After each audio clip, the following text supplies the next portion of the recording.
I'm Glenn Fairlanes. We're here for the title matches of the Desert Open. It's a marathon in the title of the tournament, and it sure has played out that way as we're at the end of an exhaustive, grueling weekend of competition. 15 games of qualifying, 5 games on Wolf, 5 games on Badger, 5 games on Bear. Chase Nadeau is the top seed. He got to choose which of those 3 patterns we laid out for 2 rounds of best 3 of 5 match play. He chose Badger, so we are now on blown out Honey Badger. Now, super difficult to strike. We'll talk more about that. And the 2 that remain standing are old man Nick Devlin, getting as much extended play out of his career as possible. This is his final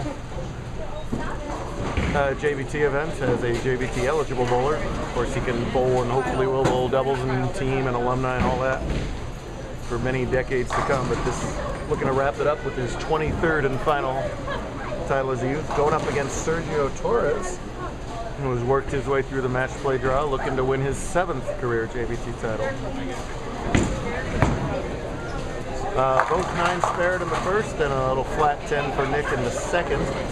Over on the handicap division side, someone's going to win their 2nd career title, as I promised. Victoria Potter's down there somewhere. She's taking on James Wilson. All right, you get your airtime. You all made the finals.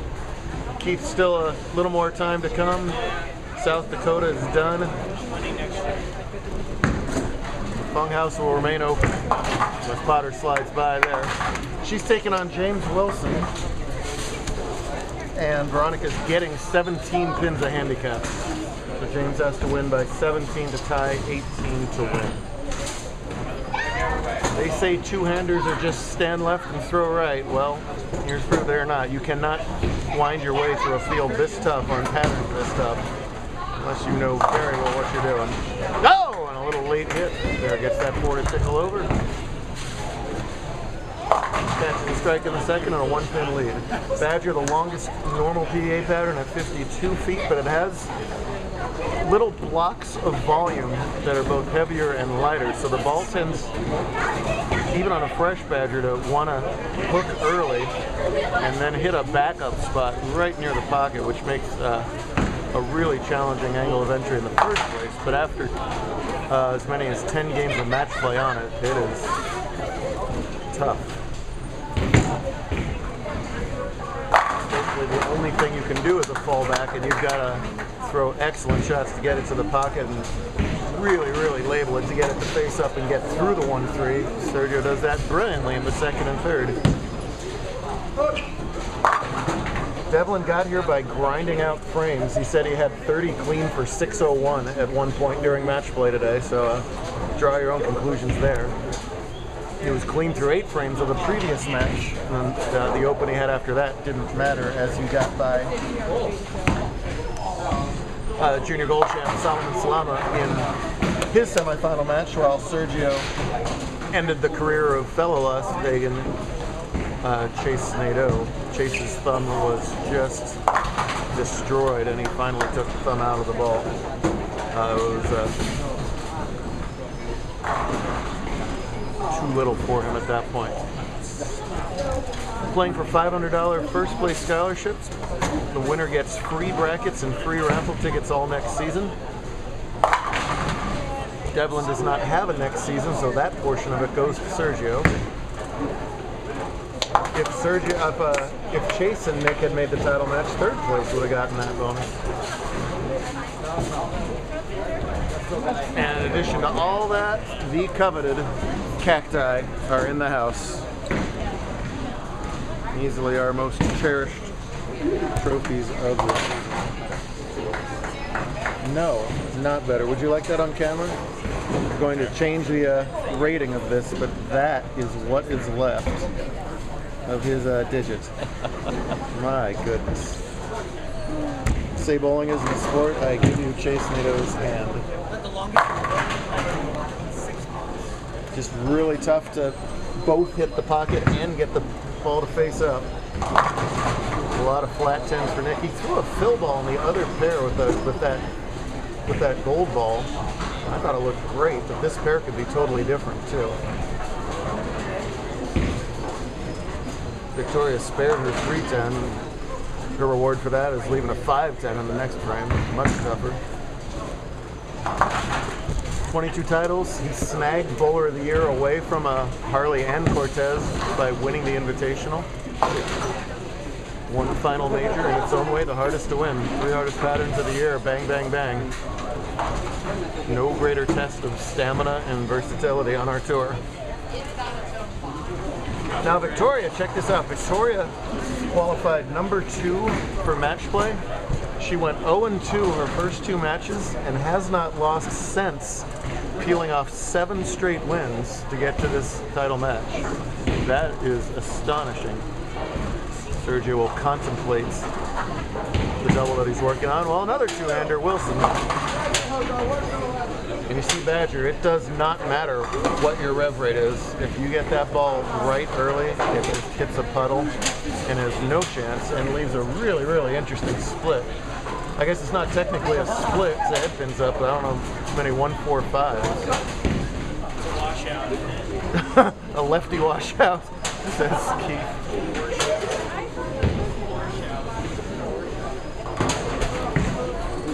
I don't know how you'd make, well, hey, that's one way to do it. I was going to say, can you do a 2-handed backup ball at it, or you can cover it up very nicely. I'm sure he has not made very many 1-4-5s in his life, but he makes one at a key time there. James and Victoria each won their first career titles this season. James at McRae, and Victoria won in Flagstaff early this season, which is so long ago now. Give or take 100 tournaments later, here we are with one more to go in season 21 next week in New Mexico. And we start it all over again.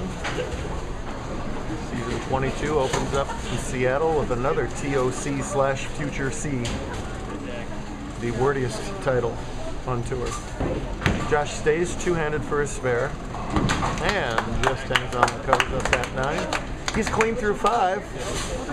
Well, Victoria's got some work to do despite getting those extra 17 sticks. Victoria's last name is not Yumaz. That is her city. Whoops. These are exhausted bowlers, folks. She leaks that one off in the gutter. She's got to find, I was going to say she's got to find a second win, but she's probably got to find like a 12th win by this point. The tournament just goes on and on and on and on. Big thanks to Glenfair for hosting us.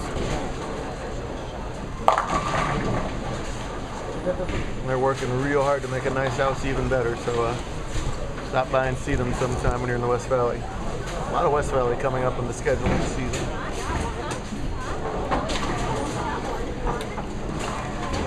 Sergio's had a long time to think about this key early shot in the match. No! Right now, the power winning out as he tickled the 4-pin on that lane in the second frame and then gets the half pin to fall down there in the 4th.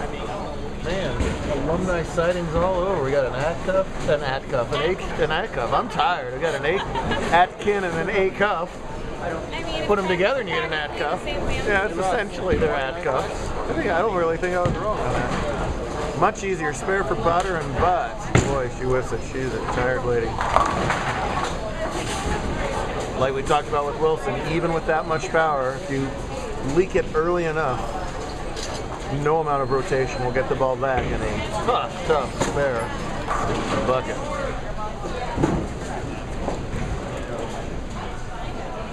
On top of everything else, you know, it's Phoenix in August, and we had some pretty strong monsoons last night, so it is hot and humid out today, which is well and good, and the AC's been working fine here.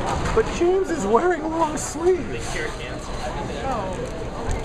I cannot understand that.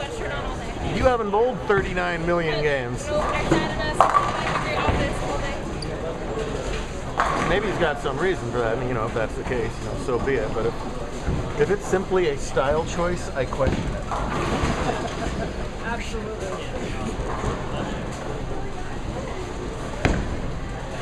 Devlin with, oh boy, bowling the blind game so far with all 9 counts, and now he matches Sergio bucket for bucket.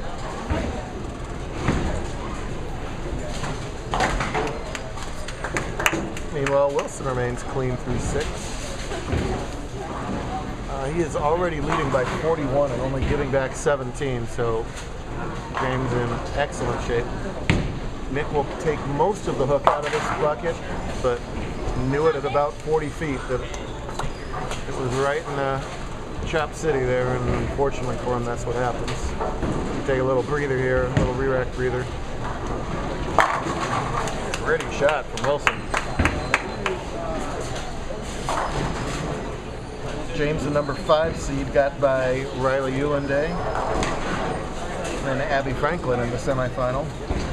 Victoria got by Justin Worthington when Justin opened in the 10th. Let's see if we can get something going here. The exasperation and the exhaustion all over her face. Devlin loves playing deep inside, but got to get a little more angle. Oh, wow. He got that ball a little more angular through the heads. That's a tough adjustment on this pattern. It's a light hit to carry, and Potter's got herself a spare.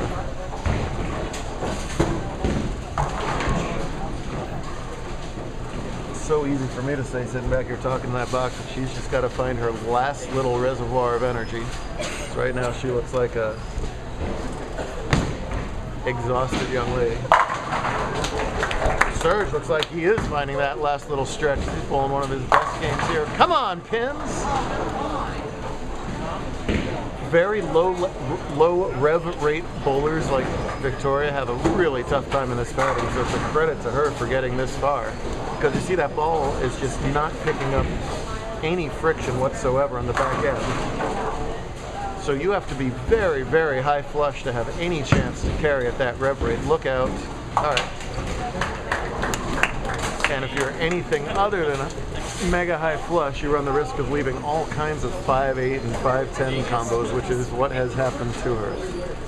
Can Sergio keep it going? 7th frame strike working? No, he can't. Gives Devlin a little bit more leash to work with here. And even Wilson, he's a big guy throwing a powerful ball, and even he watches the Deflectomatic on Badger leave himself. Pocket 5. Used to be a common hit back in the 60s when people threw rubber balls on lacquer. So you can change the game to two-handing with a reactive. It's kind of a throwback pattern in that sense. Whoops. And you just gotta be so mentally sharp. You relax that one little 5%, say, oh, I make every 5 and I ever leave, and it's not a gimme on this pattern. There ain't no such thing. Very tough for Nick to win this match if he doesn't catch this double here. Trails by 34. Make it 24. Veteran that he is, he seizes that opportunity. Someone said hook a little behind me and almost got a... Never mind! Almost got James into trouble there as he breaks up the big nose split. And it's Potter with a little sniff of life here. Devlin can suddenly make this a match. 3-8. It's close. Stuffed it. You would love to go out with a bang here. That is a wonderful 7th and 8th frame. He got a little bit of a clue off the light lucky strike in the 6th, and both those shots got better and better and better. How does Torres react? 8th frame. He's had a great season, but a major would be a major breakthrough for him. Look at Potter responding at the same time over there. Her first strike of the title match. She's got a 149 pace plus 17 is 166. That would make Wilson get a 9 count on his first ball in the 10th. If she can find a way to strike on this first ball, it'll be anybody's match over in handicap. Sergio sticks to 200 as well. The ball that doesn't hook at all. Potter's got a pretty good shot. Oh, man. She's got no choice but to just crash the head pin, and that wry smile that you may have been able to see tells the story. Her family says, go for it. Yeah, I think that's a brilliant idea. Yes. Torres in the ninth. Light. Oh, big break getting that 8-pin out. A 2-8 is really challenging in this pattern. Nope, off from the gutter, but a 7 in a row match winning streak to get to this point. An excellent job for Potter, but James Wilson has it. Oh, are you kidding me?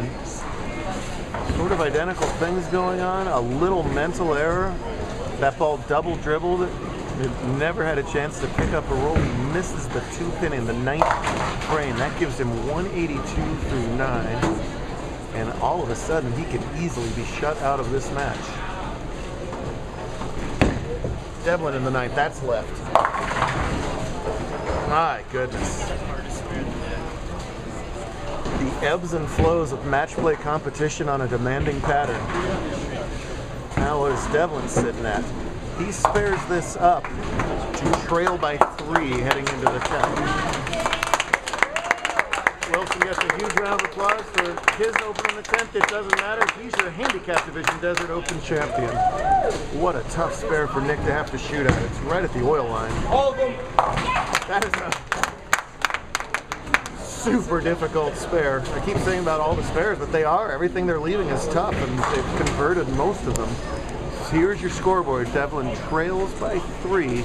It's actually tougher on him because he's got a spare working and Sergio has an open working, so he's not in danger of losing any more count. And here we go. Desert Open, 10th frame. Duster says go. He was exactly right. Everybody was just watching the 10-pin that entire way to see if it would snap out. It does. That strike forces Torres to mark. This strike forces Torres to double.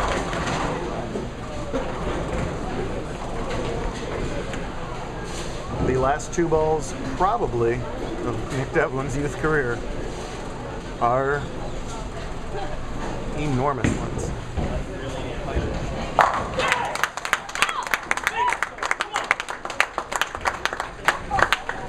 Two months ago, Dallas Leong gave Nick a second chance to snag Invitational and Bowler of the Year away. He performed like a champ. 2 months down the road, Sergio gives Nick a chance to do the same thing, and he responds again, but Sergio will have something to say about it in his 10th frame. Fill ball still important here, in case Sergio leaves a short count if he does double. He walks away from it. All right. Well, 5 of the last 7 strikes for 208. Torres needs 27 pins to win this title.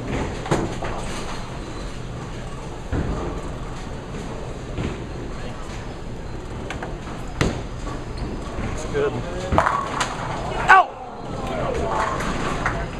Good ball. The 4-pin does not trip. Devlin probably can't believe it.